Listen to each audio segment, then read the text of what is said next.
Bismillahirrahmanirrahim. Assalamualaikum warahmatullahi wabarakatuh. Alhamdulillah, nahmaduhu wa nasta'inuhu wa nastaghfiruh wa na'udzu billahi min shururi anfusina wa sayyiati a'malina. من يهده الله فلا مضل له ومن يضلل فلا هادي له. أشهد أن لا إله إلا الله وحده لا شريك له وأشهد أن نبينا محمدا عبده ورسوله لا نبي بعده.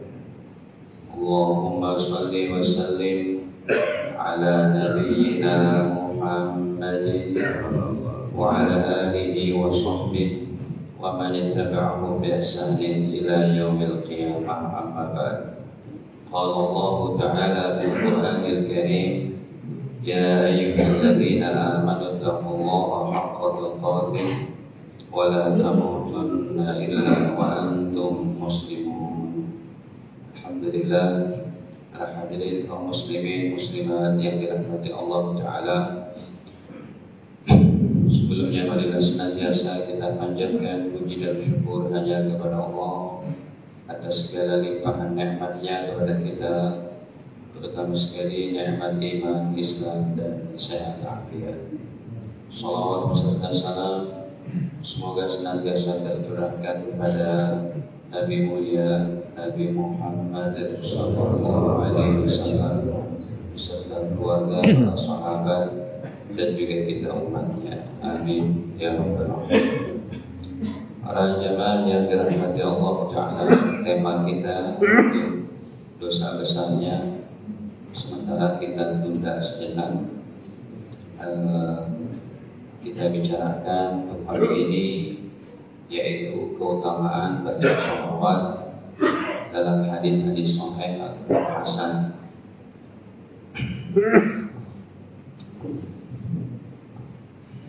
Sholawat ini sepertinya kalau diri-diri kita ini sudah akrab ya, kita sudah familiar dengan kata-kata sholawat. Bapak Ibu ada yang tahu arti sholawat apa? Definisi sholawat apa? Ya, keselamatan kan? Ibu-ibu yang udah ngaji, apa arti sholawat Pak? Kan familiar ya Pak?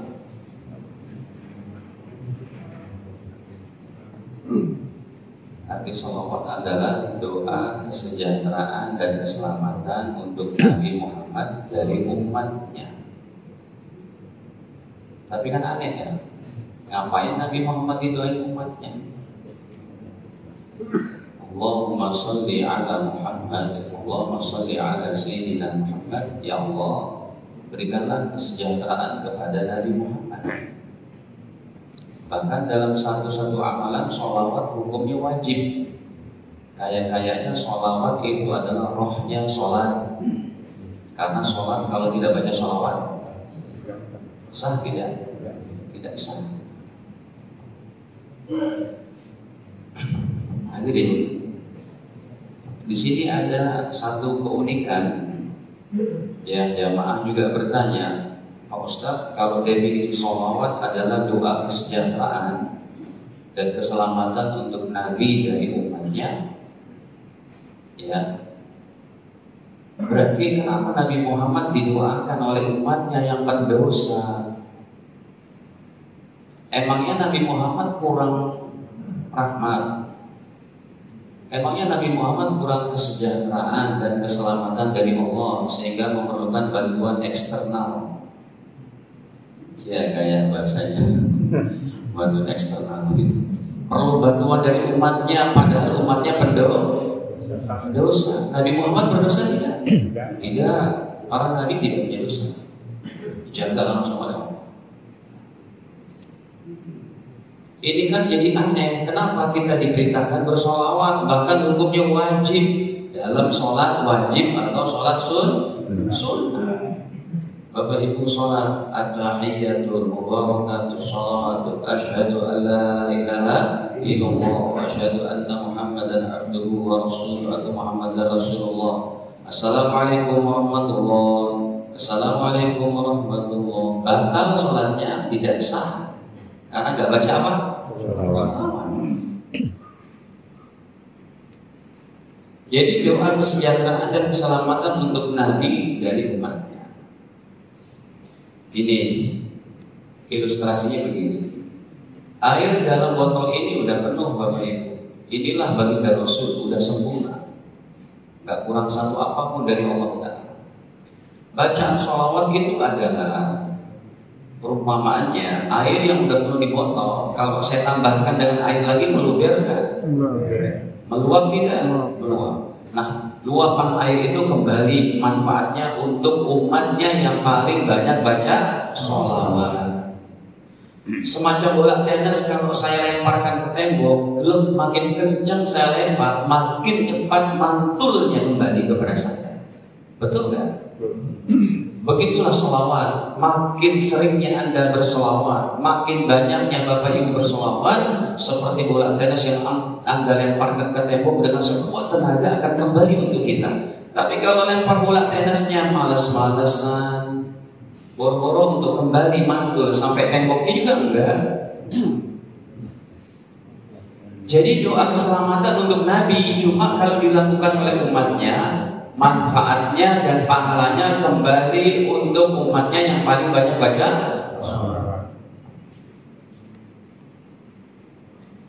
Hadirin, Bapak Ibu ini orang sibuk semuanya kan? Ya, para bisnismen, para pejabat ya. Ya, paling nggak pejabat RT ya Pak. Bapak Ibu sibuk ya para pejabat gini gitu dan apa dengan perdagangan Anda dengan ininya. Ya, apalagi Mas Wawan ini otaknya muter terus ya pasti supaya dia itu lancar gitu.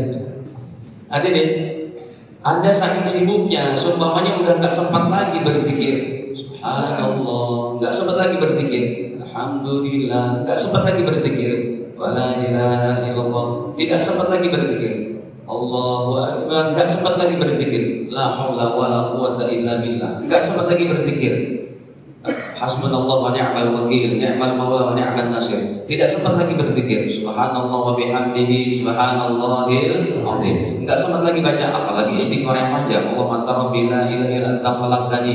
Kalau Bapak Ibu udah sibuk banget, Anda lalai, tidak sempat zikir ini itu, saya ingetin, jangan tinggalin baca sholawat.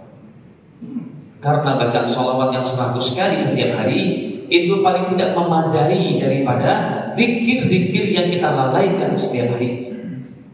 Karena sholawat udah include di dalamnya berzikir kepada Allah, bersolawat kepada Nabi, dan juga include di dalamnya istighfar.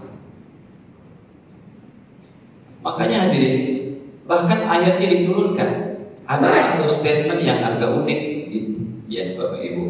Uniknya di mana? Coba diperhatikan. Allah perintahkan kita untuk sholat. Allah sholat tidak? Tidak. Allah perintahkan kita zakat. Allah bayar zakat? Tidak. Allah perintahkan kita puasa Ramadan. Allah puasa Ramadan? Tidak. Gak mungkin Allah puasa. Allah perintahkan kita haji dan umrah. Apakah Allah haji dan umrah? Tidak. Tetapi ketika Allah perintahkan kita baca sholawat, Allah sendiri baca sholawat kepada Nabi yang mulia sallallahu alaihi wasallam. Innallaha wa malaikatahu yusholluna 'alan nabi. Sesungguhnya Allah dan para malaikatnya bersolawat untuk manusia yang paling mulia ini. Makanya Bapak Ibu kita bersyukur jadikan umat Nabi Muhammad sallallahu alaihi wasallam. Jangan tinggalin Nabi Muhammad dengan keimanan kita sampai mati. Bersyukur kita dijadikan umat Nabi Muhammad, umat terbaik, manusia terbaik, satu-satunya Nabi yang memegang kunci surga untuk membuka pertama kalinya, satu-satunya Nabi yang menjadi penyempurna kitab-kitab langit, Taurat, Zabur, Injil, Sohifah, penyempurnanya Al-Quran dibawa oleh orang ini, Nabi Muhammad SAW. Satu-satunya Nabi yang pertama kali akan dibangkitkan di dalam kubur menuju pada mahsyar untuk menolong kita semuanya. Dan satu-satunya nabi yang diizinkan oleh Allah meredam murka dan marahnya Allah karena dosa-dosa kita, dan itu ada sebelum alam hisab di padang mahsyar. Satu-satunya nabi yang memiliki mukjizat terbanyak, satu-satunya nabi yang menyempurnakan dakwahnya sampai meninggal dan umatnya tidak tersesat. Nabi Musa umatnya tersesat semua, nggak tersisa. Nabi Isa umatnya tersesat semua, nggak tersisa. Sampai pendeta-pendetanya meyakini Nabi Isa adalah anak Allah. Kalau para sahabat dengan dakwah Nabi dan memberikan pemahamannya Nabi kepada para sahabat, mereka terjaga dari keyakinan Nabi merupakan anak Tuhan. Dan begitu. Nah hadirin, makanya Allah beritakan juga tuh, ya ayyuhalladzina amanu, wahai orang-orang beriman, sallu alaihi, bersolawatlah kepada Nabi, wasallimu taslima, dan ucapkanlah salam dengan penghormatan yang setinggi-tingginya. Jadi Bapak Ibu sekalian yang dirahmati Allah Ta'ala, ya, sholawat adalah doa dari umat untuk Nabi SAW, tetapi manfaatnya adalah kembali kepada siapa? Umatnya. Baik, kita masuk ke ini nomor 1.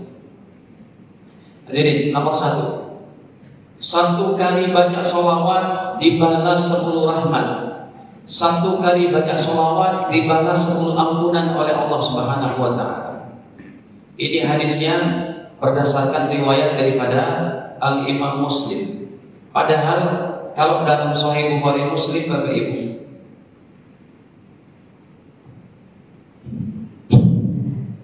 dalam Sahih Bukhari Muslim, contohnya dalam Sahih Muslimnya pada 7034, Nabi aja beristighfar itu bertobat sehari semalam 100 kali. Ya ayuhan nas, wahai manusia, wahai umat Islam, tubu ilallah, bertobatlah kalian kepada Allah Ta'ala. Fa inni atubu fil yawmi ilaihi mi'ata marrah. Saya aja bertobat beristighfar kepada Allah setiap harinya 100 kali. Bapak Ibu, kalau kita beristighfar 100 kali, astagfirullahaladzim, astagfirullahaladzim, astagfirullahaladzim, sholawat cukup 10, udah 100 nilainya. Allahumma shalli ala Muhammad, atau Allahumma shalli ala Sayyidina Muhammad, atau yang paling gampang, sallallahu ala Muhammad, sallallahu ala Muhammad, sallallahu ala Muhammad, sallallahu ala Muhammad. 10 aja kita bersholawat nilainya 100. Apalagi kalau Bapak Ibu sehari semalam sholawatnya 100, nilainya berapa? 1000. Ini hadisnya dalam Sahih riwayat Imam Muslim 875. Masih awal-awal nih dari Sahih Muslim. Nabi SAW bersabda, man shalla alayya sholatan, siapa orangnya yang baca sholawat 1 kali untukku, sallallahu alaihi biha asyran, maka Allah balas dengan 10 ampunan, 10 rahmat. Berarti kalau Mas Rahmat yang baca jadi 11. 10 tambah 1. Hadirin, man shalla alayya sholatan, siapa yang baca sholawat kepada aku 1 kali, sallallahu alaihi biha asyran, 100. Ini minimal deh Bapak Ibu. Diambil dari hadis Sahih Bukhari Muslim, Rasul beristighfar 100. Minimal sholawat kita 100 Bapak Ibu. Tapi sayang banget nih kalau lisan kita nggak basah dengan bersholawat. Lisan kita nggak basah dengan bacaan sholawat. Kenapa? Karena nomor 2, coba lihat. Ini nomor 2 yang terpentingnya Bapak Ibu sekalian, karena masalah keselamatan kita di padang mahsyar. Ya, di padang mahsyar tempat yang sangat apa? Ini nomor 2.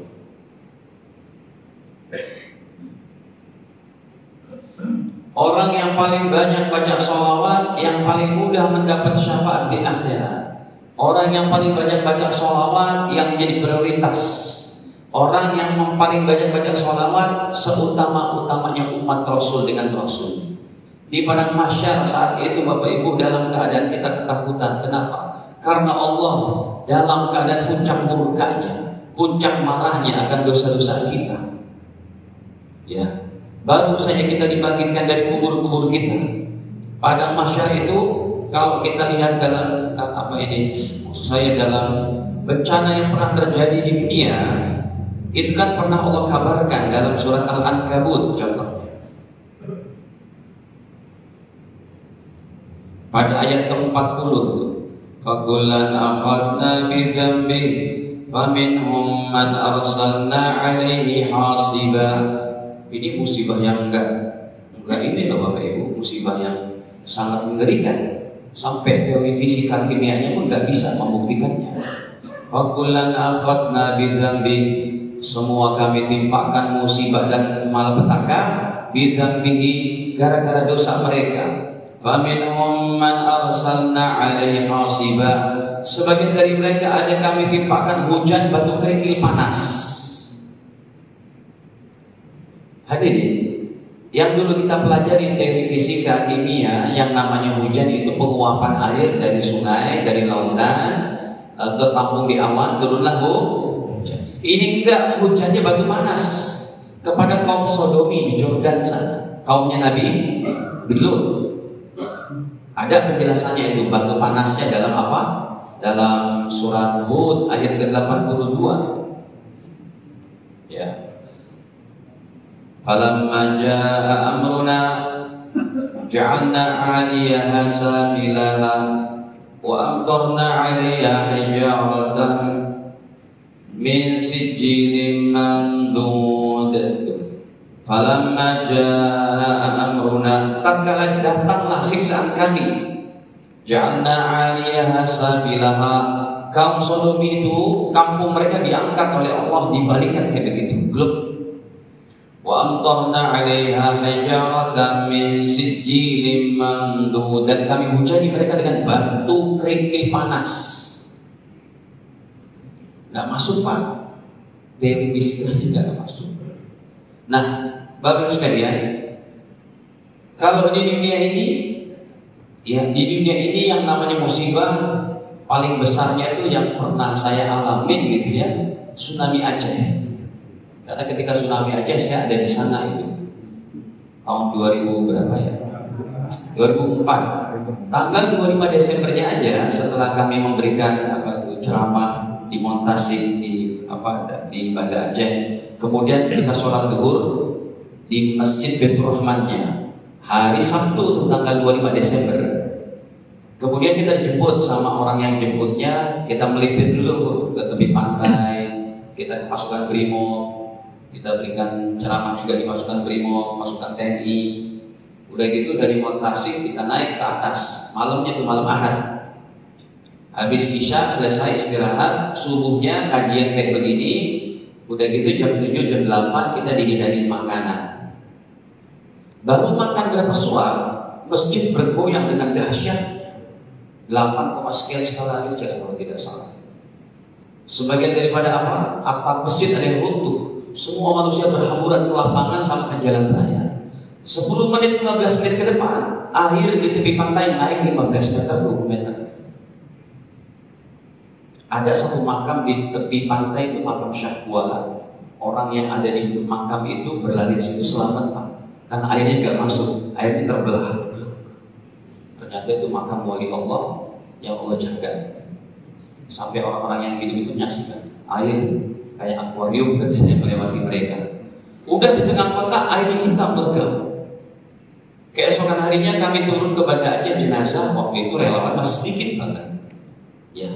Jenazah udah pada terlentang begitu, terlengkup, warnanya hitam semua. Pasukan Brimob dengan pakaian dinasnya yang ketat-ketat bertelanjang.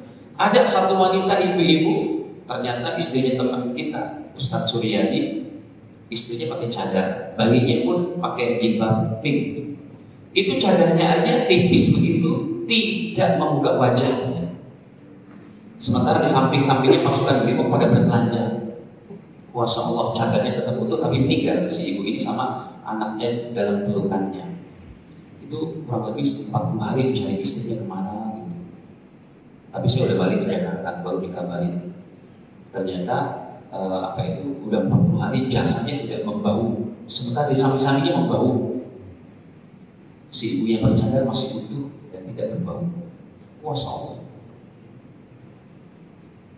Nah, jadi saya mikir begini, ya Allah, di padang mahsyar itu 1 miliar lebih kali lebih dahsyat dari tsunami Aceh. Gitu.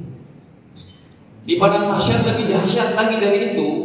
Akhirnya kita berhamburan ke sana kemari, saking dahsyatnya pas kita dibangkitkan di hari kiamat. Kan kiamat dengan padang mahsyar itu satu urutan, satu paket.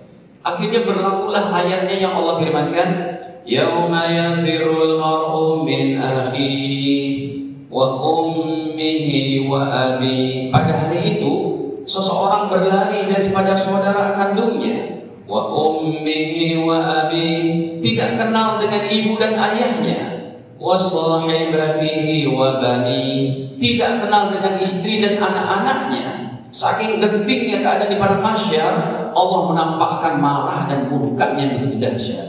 Likulli imri'in minhum yawma idzin sya'nun yughni.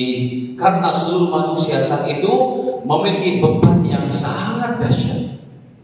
Akhirnya dalam hadis Sahih Bukhari, ini kita loncat-loncat nih, Bukhari ke Muslim ke Abu Dawud, Tirmidzi. Dalam riwayat Imam Bukhari pada 4435, akhirnya kita tidak sama sekali tidak bisa mengandalkan ketaatan kita di dunia, sholat kita, puasa kita, haji umrah kita, ngajinya ilmu kita kayak begini, belum bisa kita cairkan kebaikannya. Semua dalam keadaan ketakutan Bapak Ibu. Mereka hanya mencari orang-orang soleh, bertawassul kepada orang-orang soleh supaya orang-orang solehnya bisa nolong mereka. Mereka datang kepada 5 nabi, padahal ada 24 nabi selain Nabi Muhammad, dan itu tidak disebut. Yang disebut dalam hadisnya, bahkan dalam puluhan ratusan hadis kami bahas dalam masalah syafaat ini, yang dibicarakan oleh Nabi Muhammad cuma 5 orang saja. Akhirnya dalam keadaan genting begitu kita minta pertolongan. Gak berani itu kita bilang, ya Allah ampuni dosa kami. Gak berani. Semua pandangan tertunduk sampai Bunda Aisyah berkata, ya Rasul, kita dibangkitkan dari kubur-kubur kita dengan keadaan bertelanjang, kecuali Nabi Muhammad tidak bertelanjang. Dalam keadaan bertelanjang, kemudian ya Rasul, bagaimana kita akan merasa malu terhadap orang yang ada di depan, samping, kanan, kiri kami ya Rasul? Kata baginda Rasul, ya Aisyah wa ya Aisyah, al-amru yawma idzin asyaddu min dzalik. Saat itu gak bakal ada orang yang berani untuk tengok cengas-cengenges kanan kiri Bapak Ibu. Kenapa? Saking Allah murka. Akhirnya yang bisa kita lakukan semua manusia, mereka berlarian mencari yang namanya Nabi Adam. Wahai Adam, wahai Nabi Adam kakek kami, tolong kami. Kata Nabi Adam, singkat aja, nafsi, nafsi, nafsi. Saya tidak bisa tolong kalian. Kenapa? Fa inni nahani ani syajarati fa asaitu. Saya pernah melanggar perintah Allah di surga. Makan buah apa? Aku pernah makan buah yang dilarang oleh Allah, yang terkenalnya buah khuldi. Kita datang ke Nabi Nuh, wahai Nabi Nuh tolong kami nggak mampu, berikan syafaat kepada kami, mintakan kepada Allah. Nabi Nuh pun tertunduk malu. Kata Nabi Nuh, saya pernah berdoa dengan doa yang sangat kejam dalam surat Nuh ayat 26. Rabbi la tadhar 'alal ardi minal kafirina dayyara. Ya Allah, orang-orang kafir yang mengganggu dakwahku, sikat habis ya Allah. Matikan mereka semua dengan banjir apa? Banjir bandang yang begitu dahsyat. Akhirnya kita datang ke Nabi Ibrahim. Ya Ibrahim tolong kami. Kata Nabi Ibrahim, saya tidak berani menolong kalian. Wa inni qad kuntu kadhibtu salas kadiban. Saya pernah berbohong 3 kali seumur hidupku. Nabi Ibrahim umurnya 100 tahun, bohongnya cuma 3 kali. Kita bohongi berapa kali Bapak Ibu? La haula wala quwwata illa billah. Bohong sih bukan bohong bener-beneran. Pertama Nabi Ibrahim diajak keluar oleh kaumnya. Beliau berkata, ini sakit, saya sakit, padahal nggak sakit. Kata para ulama, sebenarnya yang sakit hatinya Nabi Ibrahim menyaksikan apa? Menyaksikan orang-orang kaumnya itu nyembah berhala. Yang kedua, orang-orangnya itu kaumnya udah pada pergi, lalu berhalanya dihancurkan. Mereka datang, Nabi Ibrahim ditanya, man fa'ala bi'alihatina ya Ibrahim. Ibrahim, siapa yang menghancurkan berhala ini? Kata Nabi Ibrahim, tuh yang besar, gitu kan? Yang ketiga, istrinya Bunda Sarah kan cantik tuh, ditanya, man hadi, siapa ini? Kalau Nabi Ibrahim menjawab, ini adalah istriku, maka akan celaka bagi sang istri. Maka beliau menjawab, she is my sister. Ini adalah saudariku. Tapi retorika siasat ucapan Nabi Ibrahim aja supaya selamat, gitu ya, bukan bohong bener-beneran. Tapi tetap bagi seorang Nabi ini adalah sebuah aib. Makanya keempat, kita datang ke Nabi Musa. Ya Musa, tolong kami wahai Nabi Musa. Kata Nabi Musa, tangan kanan saya ini pernah menonjok seorang Kipti Mesir, gelap mati Bapak Ibu. Dalam hadis Bukhari dan Tirmidzi bahwa Nabi Musa diberikan kekuatan setara dengan 4.000 laki-laki dewasa. Pantas aja sekali konjok apa? Mati. Ada dalam surat Al-Qasas ayat ke-15. Yang kelima, terakhir nih, kita minta tolong ke Nabi Isa. Ya Isa bin Maryam, wahai Nabi Isa, tolong kami. Apa beban Nabi Isa, Bapak Ibu? Beban Nabi Isa sangat berat. Kata Nabi Isa, saya disembah sebagai anak Tuhan. Sebentar lagi nih kelahiran anak Tuhan. Tanggal berapa? 25 Desember. Saya bukan anak Tuhan, saya manusia. Saya diberikan kitab dan dijadikan rasul, serta aku diberikan mukjizat. Kata Nabi Isa, saya gak berani minta pertolongan kepada Allah. Yang bisa nolong kalian, kata Nabi Isa, cuma satu orangnya. Ini kata Nabi Isa, idhabu ila Muhammad sallallahu alaihi wasallam. Sana kalian pergi minta tolong sama Nabi Muhammad, yang bisa meredam murka Allah, yang bisa meluluhkan murka Allah, cuma Sayyidina Muhammad sallallahu alaihi wasallam. Apa hubungannya Ustaz hadis padang mahsyar dengan syafaat? Nah, kita buka selanjutnya ya. Kemudian dari situ akhirnya kita datang kepada Nabi Muhammad. Disitulah Nabi Muhammad bersabda, perhatikan Bapak Ibu, bukan sholat, bukan puasa dulu, bukan zakat dulu, bukan amalan-amalan yang lain dulu, tetapi yang paling dekat pada saat yang penting saat itu, kata Rasul apa? Aulan nasi bi yaumal qiyamah, orang yang paling dekat dengan aku pada hari kiamat, orang yang menjadi prioritas pada hari kiamat, kata Rasul bersama aku, aksaruhum alayya sholatan, yang paling banyak baca sholawatnya. Makanya saya tulis di sini Bapak Ibu nih, ya, paling tidak hadirin Bapak Ibu sekalian, sebelum kita meninggal dunia, udah istiqomah baca 1000 deh.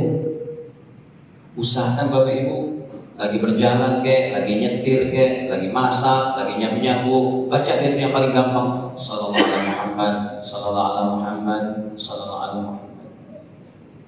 Saya saking ingin memperbanyak mengamalkan hadis ini, memperbanyak baca sholawat supaya saya bisa tahu bacaan sholawatnya berapa tiap hari. Maka di mobil saya, di tas, saya beli murah nih begitu Bapak Ibu. Ini harganya 6.000. Saya beli 200.000 di online, dapat seabrek-abrek, taruh di kamar, di mobil, taruh di mana. Nanti pas lagi nyetir, pasang begini, udah sambil sholawatan. Sebab saya aja gitu, pengalaman saya, kalau nggak pakai ini, lalai aja. Kalau nggak begini apa? Lalai aja. Ya kalau Bapak Ibu udah bisa, udah jago silakan. Sambil nyetir tuh sallallahu alaihi Muhammad.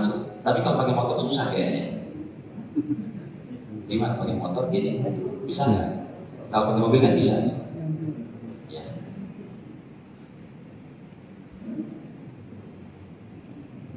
Nah, jadi jangan tinggalin baca sholawat. Kenapa? Ini penting banget.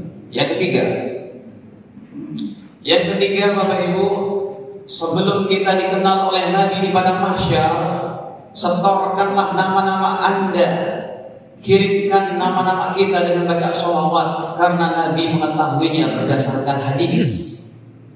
Nabi mengetahui di alam kuburnya bacaan sholawat kita. Ya jangankan Nabi Muhammad, Bapak Ibu, kita pertama kali datang ke kuburan, apa yang kita ucapkan? Mau ziarah makam Bapak Ibu kita, pas masuk pintu gerbang kuburan baca apa?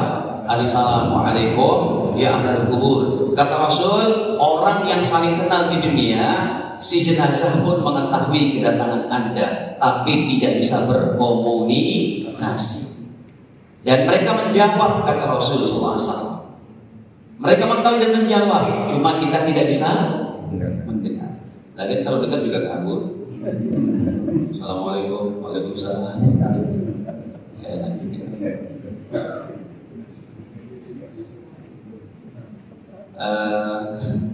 berapa sebulan lalu atau sebulan lebih ya, ada orang tua wali santri kami meninggal dunia di Babelan. Meninggalnya habis asar kalau nggak salah. Namanya Pak Muhsin, termasuk pengurus pesantren kita.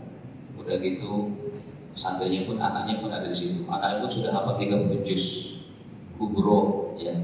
Kemudian saya dikabarin Ustaz, Pak Muhsin ini meninggal masih muda, mungkin 40 berapa. Saya masih tampil di Jakarta, meninggal habis asar. Ya udah, kita datang untuk sholat jenazah juga besok. Ternyata dikuburinnya habis isya. Asar meninggal dikuburin habis isya. Saya bilang, tolong dong Sherlock, ininya apa kuburannya? Dalam hati saya, mudah-mudahan masih ada orang. Kalau nggak ada orang sekali urusan sendirian di kuburan kan kayak enak juga Pak. Assalamualaikum ini. Ternyata masih ada orang di sana. Masih ada pengurus pesantrennya masih di sana. Saya bilang ya udah nggak apa-apa. Gini, bapak-bapak udah pada sholat belum? Sholat jenazah belum Ustaz? Udah wudu, yang belum wudu. Kita sholat jenazah saat itu di kuburan. Ya, maksud saya kata Rasul, orang yang kita kasih salam di kuburan itu mereka mendengar. Apalagi Nabi Muhammad, kehidupan para nabi di alam kuburnya lebih spesial. Hadirin, kita kan punya akal logika Pak. Makanya ini akal logika bisa mengkiaskan. Tapi bukan kias sih, saya cuma mau bandingkan begini saja. Jangankan Bapak Ibu orang soleh kayak para nabi. Ini ayatnya untuk orang biasa pendosa kayak kita, tapi mati syahid, terbunuh di jalan Allah, bersimbah darah, nyawa melayang untuk memperjuangkan la ilaha illallah Muhammadur Rasulullah. Ini ayatnya ini untuk orang biasa. 154. Wa taqulu liman yuqtalu fi sabilillahi amwat. Jangan kamu katakan, kata Allah, orang yang mati fi sabilillah, mati sebagai mayit, sebagai bangkai di dalam kuburnya, tidak. Bal ahyaun, akan tetapi mereka hidup. Boleh lihat terjemahan. Ini kehidupan orang biasa Pak, tapi mati syahid. Mereka diberikan rezeki di alam kuburnya. Walakin la tash'urun, kamu yang nggak tahu. Kalau Nabi lebih spesial. Nih kehidupan para Nabi. Hadirin, pelajaran pagi ini udah melebihi hadisnya paling nggak 100.000 hadis. Saya telah dalam puluhan ribu hadis. Dalam Sahih Bukhari 7.000 hadis. Dalam Sahih Muslim 5.000 hadis. Dalam Tirmidzi 5.000-an hadis. Dalam Abu Daud 5.000-an hadis. Dalam Nasai Kubra 10.000-an hadis. Dalam riwayat Imam Ibnu Majah 4.000-an hadis. Dalam riwayat Imam Ahmad 27.000 hadis. Dalam riwayat Imam Ibnu Abi Syaibah 37.000 hadis. Udah berapa tuh? Bantu hitung ya Pak. Riwayat Imam ini tidak didapati dalam kitab Bukhari, Muslim, Abu Dawud, Tirmidzi, Nasai, Musnad Imam Ahmad, Musnad Imam Syafi'i, Muwatta Imam Malik, tidak juga Imam Tabrani, tidak juga Imam Abdul Razzaq, tidak juga Imam Ibnu Khuzaimah, Imam Ibnu Ja'ad, Imam Daraqutni, tidak juga Imam Hakim dalam Mustadraknya. Ini ada dalam 2 kitab hadis saja. Nih. Tuh. Derajatnya pun kata Imam Abu Ya'la, riwayatnya Imam Abu Ya'la dan Imam Baihaqi.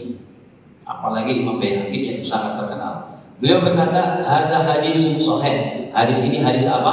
Shahih. Apa sabda Nabi? Al-anbiya ahya fi kuburihim yusallun. Para nabi itu hidup di alam kubur mereka, menjalankan sholat, tapi bukan sholat wajib lagi, sholat untuk bernikmat-nikmat para nabi di alam kubur sampai hari kiamat. Kalau orang solehnya, para kekasih Allahnya, para ulama-ulama solehnya, para wali-wali Allah, nggak ada hadis kayak gini. Paling Bapak Ibu, kalau Anda membawa kesolehan, di kubur Anda itu tidur. Ya, tapi ingat juga ya, di dalam kubur belum ada bidadari-bidadara ya, belum ada sungai apa, sungai arak, sungai susu belum ada. Itu baru nikmat kubur, berbadan di surga, air kondisi surga baru begitu. Cuma para nabi ini khusus. Al-anbiya ahya fi kuburihim yusallun. Nomor 3 ini maksud saya Bapak Ibu, kalau kita baca sholawat, nama kita udah dikenal oleh baginda Rasul. Makanya berapa banyak ulama yang kami datangi dengan kedekatan batin mereka kepada baginda Rasul, kangen dan rindunya sama Nabi. Kerap kali mereka mimpi ketemu Nabi Muhammad SAW. Sampai Nabi bersabda, mimpi ketemu aku itu benar, bukan hoax. Hadis Sahih Bukhari. Ini kita tampilkan. Ini dari kenapa? Add a device, apalah, orang lagi ngajar berisik aja nih laptopnya. Hadirin, coba kita lihat nih hadis Sahih Bukhari. Ini kalau Anda nggak pernah bersolawat, bagaimana mau mimpi ketemu Nabi? Bu, pernah mimpi ketemu Rasul, Bu? Terus mimpinya ketemu siapa? Raffi Ahmad. Jadi bapak-bapaknya mimpi ketemu siapa? Si Luna itu. Luna yang mana, Ustaz? Yang itu. Semoga Mas Fatah dikasih hidayah. Nih, kata Rasul, man ra'ani fil manami faqad ra'ani haqqan. Siapa yang bermimpi ketemu aku, sungguh itu hak, benar. Kenapa? Fa inna syaitan la yatamassal fi suratin. Sesungguhnya syaitan tidak bisa menyerupai diriku. Hadirin, pemerintahan Islam terakhir yang hancur sejak beratus-ratus tahun pada tahun berapa? 1924, yaitu Turki Utsmani. Turki Utsmani itu pemerintahan Islam terakhir yang runtuh. Yang menjadi rajanya, menjadi apa? Pemimpinnya Amirul Mukminin adalah Sultan Abdul Hamid kedua atau keberapa?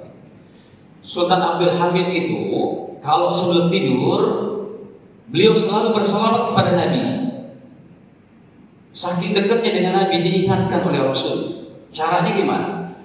Satu malam beliau sangat sibuk nih, sidak sana, sidak sini, tanda tangan ini, tanda tangan itu, ngecek lagi hutang negara berapa gitu ya. Yang korupsi siapa, hutang bos, hutang IKN. Itu jadi kesana itu. Ya, jadi sebelum tidur saking capeknya Sultan Abdul Hamid ketiduran tidak baca sholawat. Akhirnya di luar istana ada di satu pasar seorang pedagang yang bangkrut dagangannya. Akhirnya dia berhutang ke sana kemari, nggak bisa bayar hutang. Dia bermimpi, kemudian dia baca sholawat, dia berdoa kepada Allah. Udah gitu dalam mimpinya itu dia ketemu dengan Rasul, si pedagang ini. Kata Rasul, pedagang, anakku, kenapa kamu? Dipanggilnya ya waladi gitu ya. Kenapa kamu? Saya banyak hutang ya Rasul. Ya udah, hutang kamu minta sama Sultan Abdul Hamid. Katakan ini dari aku, karena dia berhutang kepada aku, kata Rasul. Terbangunlah orang ini, Pak. Allahu Akbar, saya ketemu Rasul dari mimpinya. Tapi bagaimana mau mengutarakan yang ke sang Amirul Mukminin, sang presiden, gitu ya kalau zaman sekarang. Akhirnya dia datang juga ke istana, dikawal tuh, dijaga oleh siapa? Oleh pas pampres dan macam-macam. Kamu ngapain? Mau ketemu Sultan Abdul Hamid, mau apa? Karena Tuan Raja berhutang sama aku. Mana pemimpin kita berhutang? Pemimpin kita orang yang adil, nggak punya hutang ini, kamu ngaco aja. Benar, tolong hadapkan. Sebentar, akhirnya pengawal masuk ke dalam, bilang, wahai Tuan Abdul Hamid, betulkah engkau punya hutang sama ini? Tidak, saya tidak pernah punya hutang. Tapi dia mengaku punya hutang dan dia mau tagih hutangnya kepada Tuan. Baik, ini aja, kasih masuk dia. Akhirnya masuk ke dalam. Wahai anakku, kata Sultan Abdul Hamid, seperti apa saya punya hutang sama kamu? Begini, wahai Sultan, saya dagang di pasar. Saya banyak hutang begini gitu. Lalu semalam saya bermimpi hutang saya melunasi adalah Tuan Abdul Hamid. Karena Tuan Abdul Hamid berhutang kepada Rasul. Hutang apa saya dengan Rasul? Semalam Tuan tidur tidak bersolawat. Allahu Akbar. Beliau pegang hatinya. Allahumma sholli ala Muhammad, Allahumma sholli ala Muhammad. Betul, semalam saya tidak bersolawat saking sibuknya dengan urusan pemerintahan. Berapa hutangmu? 1 kepok uang emas. Berapa lagi? Berapa lagi? Sampai 4 biji kantong begini sudah cukup, wahai Tuan Derajat. Sudah cukup untuk bayar hutang saya. Terima kasih. Keluarlah pedagang miskin tadi yang bangkrut. Lalu Sultan Abdul Hamid berkata kepada pengawalnya, betul, semalam saya tidak bersolawat. Padahal kalau saya sebelum tidur selalu bersolawat. Ini kejadian kepada siapa saja Bapak Ibu yang dekat kepada Rasul. Nah, maksud saya yang nomor 3 ini adalah Setiap bacaan sholawat kita disampaikan ke kubur Nabi. Ini supaya kita ada koneksi batin kepada baginda Rasul. Masa ya Bapak Ibu gak senang namanya disampaikan kepada Nabi Muhammad SAW sebelum pertemuan di padang mahsyar? Bahkan kalau ini betul-betul loh Pak, saya katakan hadis ini yang tadi aja tuh, hadis yang ini itu udah 100 ribuan hadis nggak ada. Ini saya tampilkan lagi. Tapi belum saya tulis ya, mohon maaf ini. Nah sebentar. Hadirin, nomor 3, sampai para sahabat pun tidak memahami. Ya Rasul, logika kami nggak sampai. Bagaimana sholawat kami disampaikan ke kuburmu sedangkan kau sudah jadi tulang belulang? Apa kata Nabi? Tidak. Para nabi tidak mati di dalam kuburnya, di alam arwahnya, di alam barzahnya hidup. Tadi yang saya katakan hadisnya sholat, bukan jenazahnya itu jasadnya di kuburan sholat begini, enggak. Jasadnya tetap begini aja, tapi mereka dalam arwahnya itu sholat. Nah, jadi ini kita bawakan hadisnya riwayat Imam Abu Daud.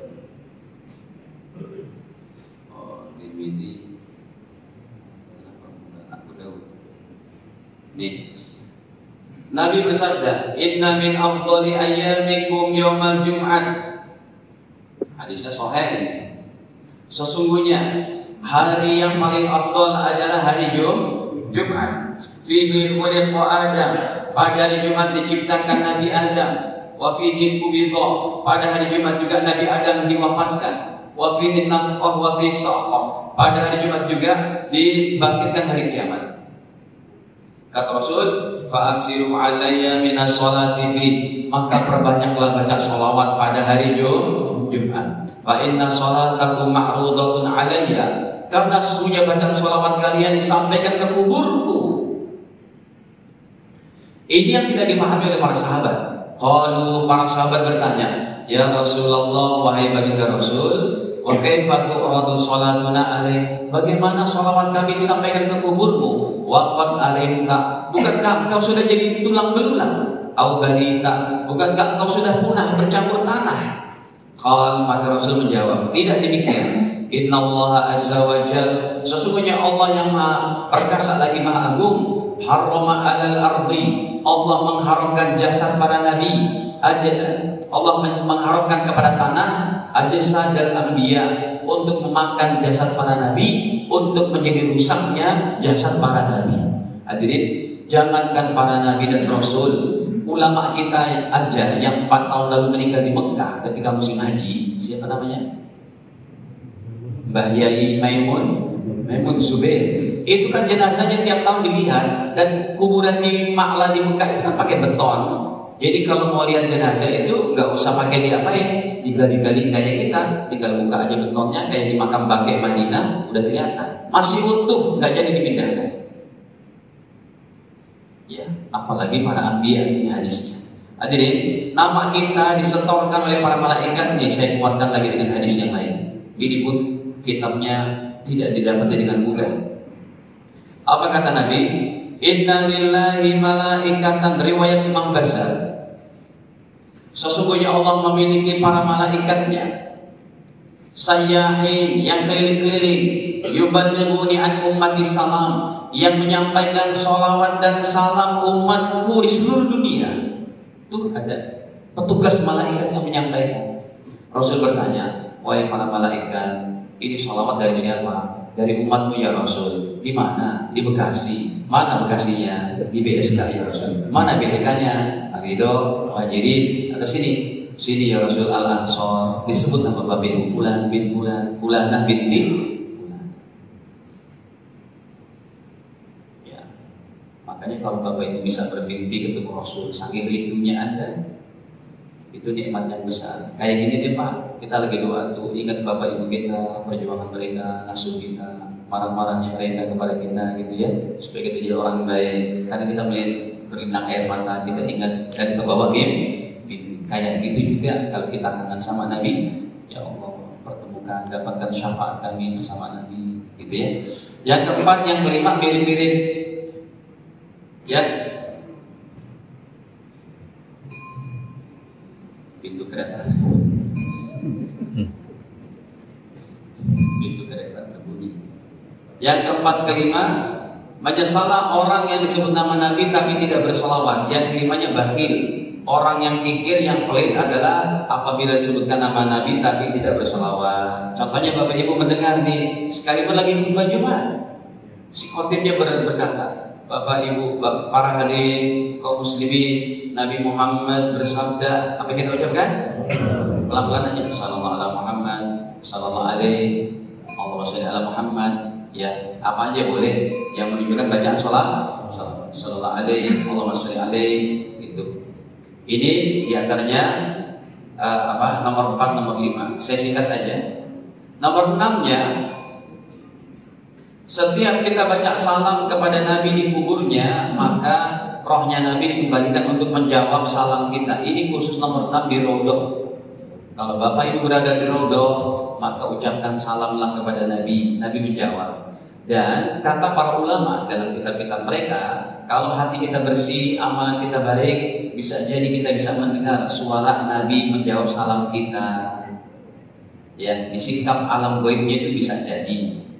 Itu perkara yang kuasa Allah aja sih, kata para ulama. Bahkan saya baca dalam kitabnya Imam Ibnu Taimiyah pun seperti itu.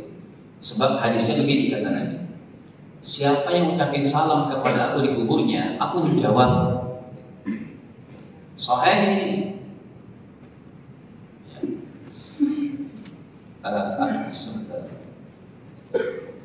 Nih. Nabi bersabda, "Ma min ahadin yusallim alayya."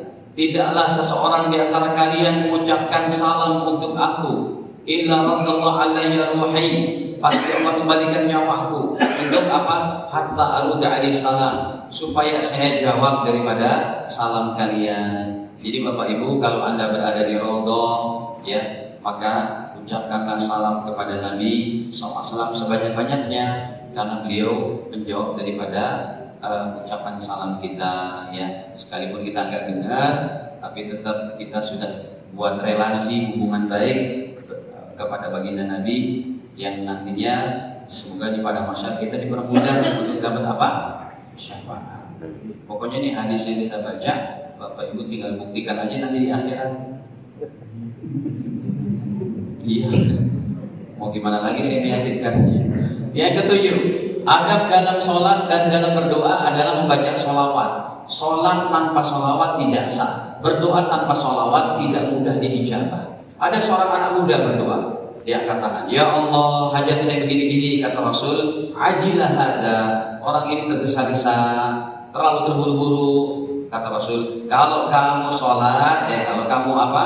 Kalau kamu berdoa, maka bacalah hamdalah dulu, puji Allah dulu, jangan langsung apa? Minta hajat. Bacalah alhamdulillahirabbil alamin, hamdan naimin, hamdas syakirin, ya hayyu ya qayyum. Terus begitu, baru setelah itu apa? Baca sholawat kepada Nabi. Nabi bersabda, ajilah hada. Orang ini tergesa-gesa, kata Rasul. Kenapa? Dia berdoa, didengar oleh Nabi. Jadi doanya tuh agak keras juga dia. Habis sholat dia doa, ya Allah, hajat saya begini ya Allah. Nabi dengar. Tuh, kata Nabi, ajilah hada. Orang ini tergesa-gesa. Kenapa? Enggak baca hamdalah, enggak bersolawat. Maka Nabi bersabda, idza shalla ahadukum, kalau kalian baca doa, falyabda bi tahmidillah wa sana alaih. Puji Allah dulu, summa yusalli ala nabi sallallahu alaihi wasallam. Kemudian baru baca sholawat. Summa liyad'u ba'du bima syaa. Setelah itu baru silakan Anda untuk berdoa sebanyak-banyaknya. Hadirin, ya. Kemudian yang ke-8-nya, bacaan sholawat ummi 80 kali bisa menghapus dosa 80 tahun. Ini saya sampaikan riwayatnya Hasan dari Imam Ibnu Nu'man, riwayat Imam Daruqutni, ditampilkan oleh Imam Ghazali, ditahqiq oleh Al-Imam Iraqi, wa qala Ibnu Nu'man. Imam Ibnu Nu'man berkata, beliau gelar ini Al-Hafiz, ulama yang hafal paling tidak 100.000 hadis. Beliau katakan hadisul hasan, derajatnya adalah hasan. Nabi bersabda, siapa yang baca sholat pada aku 80 kali pada hari Jumat, maka diampuni dosa 80 tahun. Bagaimana sholawatnya ya Rasul? Pendek aja nih, dihafal Bapak Ibu, dibaca itu terutamanya habis asar. Allahumma sholli ala Muhammadin abdika wa nabiyyika wa rasulika nabiyil ummi. Segitu aja dibaca lama. Yang terakhir, bacaan sholat bisa untuk hajat-hajat dunia dan akhirat. Ya, semuanya anak kita malas sholat, sholawatin yang banyak, doa kepada Allah. Ya Allah, dengan berkah sholawat ini anak saya berikan hidayah.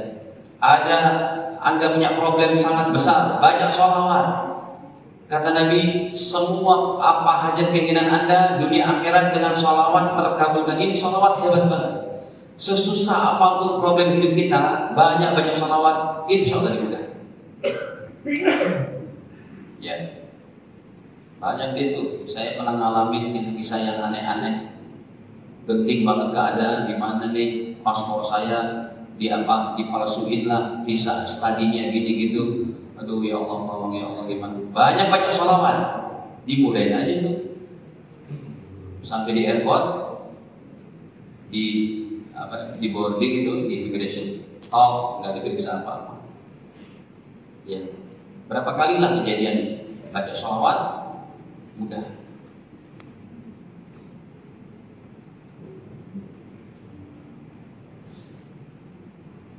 Baik.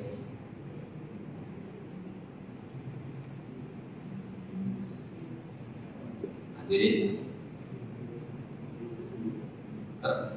apa itu? Nah, ini dari sahabatnya, saya komandek sih, pikirin apa ya? Pikirin hadisnya Bapak. Ini hadisnya. Hadirin, sahabat Ubay bin Ka'ab, hadis ini derajatnya hasan.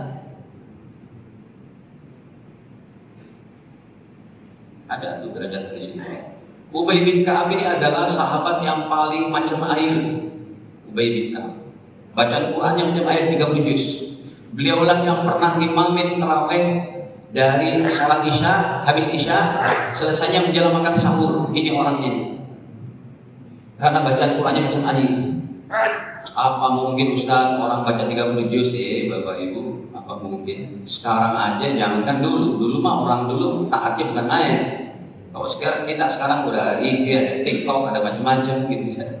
Santri itu ada yang bisa baca Quran 30 juz sholat tarawih. Kalau Bapak Ibu nggak percaya, Ramadan berangkat sama saya ke Temboro, ke pesantren Kiai kami di Jawa Timur. Itu ada satu halakoh bacanya habis isya sampai menjelang sahur, 2 orang gantian 30 juz, persis kayak Ubay bin Ka'ab. Coba dipraktekin nanti dia langsung sekali-kali pakai kain. Ya sekali-kali Bapak Ibu supaya dapat sunnah sahabat. Nah, ya di list dulu siapa yang mau ikut 30 juz. Nanti dicari itu imamnya yang hafal Qurannya macam air, bacanya pun yang enak, nggak letih, ada bisa.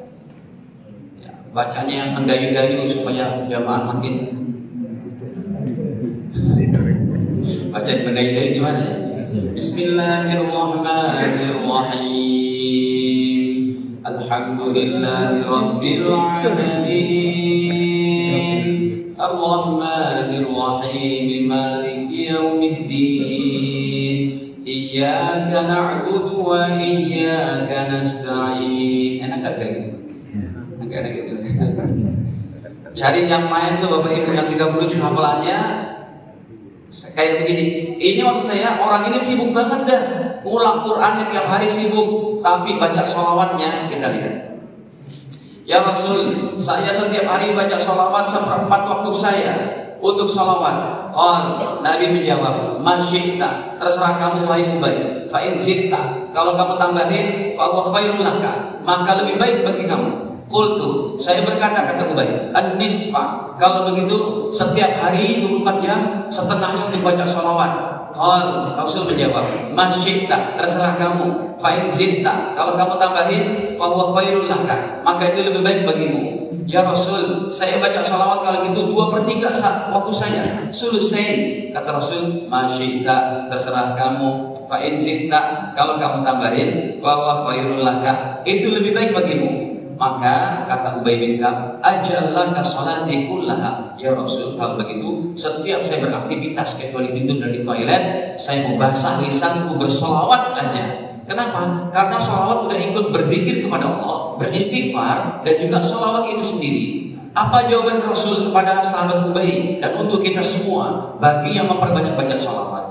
Qala, Nabi bersabda, idzan tufaham, maka kalau demikian wahai Ubay, apa yang kamu lakukan memperbanyak baca salawat, kalau begitu maka akan dimudahkan segala hajatmu, dipenuhi keinginanmu oleh Allah, dicukupkan daripada risaumu, wa yughfar laka dzambuk, dan diampuni dosa-dosa. Salawat kebaikannya dunia akhirat. Ya Bapak Ibu, ini diantaranya keutamaan salawat. Semoga Allah mudahkan kita untuk mengamalkannya. Amin. Masih ada waktu? Berapa menit? Silakan Pak. Kita disunahkan dalam berdoa untuk membaca salawat. Dan salawat itu kan lafaznya banyak, Pak. Lafaz salawat yang mana gitu yang diajarkan? Lafaz salawat yang Ibrahimiyah. Allahumma sholli ala Muhammad wa ala Muhammad kama sholli ala Ibrahim, itu yang paling afdal. Ya. Di dalam berdoa itu pakai. Iya. Kalau sholawat yang lain boleh dibaca di luar sholat, tapi kalau dalam sholat cuma sholawat Ibrahim. Tadi ada Ustaz katakan banyak sholawat untuk memenuhi hajat kita. Itu caranya niatnya aja, niatnya untuk itu. Niatnya bisa, habis sholawat baca doa juga bisa. Ketika di tengah-tengah sholawat dia niatin juga, ya Allah mudahkan urusanmu dengan baca sholawat. Sesuai dengan hadis ini semuanya. Ada lagi? Gak ada? Ya Pak.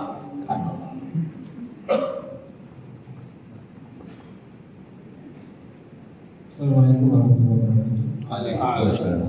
Maaf kalau salah, mungkin harus ingat bahwa ketika kita nanti di akhirat itu kita baru dinamakan yang bersolawat. Makanya kalau yang saya katakan sampai saat ini bahwa amal yang pertama ditimbang adalah itu sholatnya. Apakah saya salah Pak? Gak salah. Hadisnya riwayat Imam Nasai. Nih saya kasih pemahamannya begini. Saya buka dulu ya hadisnya Pak. Bapak nggak buru-buru kan? Tuh, sahih hadisnya.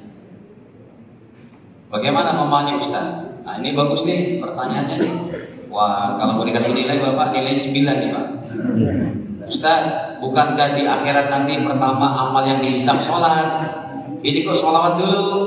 Ayo kita baca dulu hadisnya. Inna awwala ma yuhasabu bil 'abdu yaumal qiyamah as-shalah. Sesungguhnya amal pertama kali yang akan dihisab dari seorang hamba bi sholatihi, sholatnya. Fa in shaluhat, kalau sholatnya baik, faqad aflahu wa anjah, sungguh dia telah sukses dan berhasil. Baik. Apa Ustaz korelasinya? Ini kan alam hisab, yuhasab, alam hisab. Sedangkan pada masa dan kiamat itu fase pertama. Alam hisab nanti. Jadi sholat saat itu belum bisa dikotak-katik. Nanti pada alam hisab baru sholat pertama kali. Lagian kalau sholat kita dihisabnya buruk, kalau nggak baca sholawat, berarti sholawatnya itu ruh daripada sholawatnya ruh daripada sholatnya. Karena ada orang sholat nggak baca sholawat kan nggak sah. Makanya untuk mengawali semuanya itu kedekatan hamba Allah, kedekatan umat Nabi dengan nabinya itu adalah dari sholawatnya, bukan sholatnya dulu. Sholatnya nanti pas udah selesai itu kita diberikan syafaat, masuk alam hisab. Pokoknya kalau kita udah dapat syafaat Nabi, alam hisabnya akan lebih mudah. Dan amal pertama kali yang akan diapakan, yang akan diminta sholat dulu, baru yang lainnya. Itu kan alam hisab. Sedangkan alam kiamat pada masa lebih dulu. Nah di situ dalam keadaan goncangan yang begitu dahsyat, kata Rasul, mana yang banyak baca sholawat. Tapi nggak begini juga pemahamannya. Ya udah Ustaz, kalau gitu amalan saya sholawat aja, nggak usah sholat. Tidak, nggak begitu juga. Jadi basically Islam udah dijalankan rukun Islamnya tuh sholat, puasa, zakat, haji umroh kalau mampu. Nah tinggal dibarengi dengan memperbanyak baca sholawat. Begitu kondisi keadaannya, posisinya. Jadi pada masa dan alam hisab lebih dulu dari alam padang mahsyar dan syafaat, bertemunya dengan kita dengan Nabi di padang mahsyar lebih dulu daripada alam hisab. Setelah alam hisab apa nanti? Ada alam telaga Kausar, ada lagi timbangan. Ya, setelah timbangan ada lagi jembatan Sirat yang lebih tajam dari pedang, lebih halus dari helai rambut. Setelah itu depannya surga neraka. Gitu. Hadanallahu ajma'in. Semoga Allah mudahkan kita untuk mengamalkan apa yang telah kita pelajari. Jika kurang dimaafkan, kita akhiri dengan kafar majlis. Subhanallah wa bihamdik, asyhadu an la ilaha illa anta, astaghfiruka wa atubu ilaik. Wassalamualaikum warahmatullahi wabarakatuh.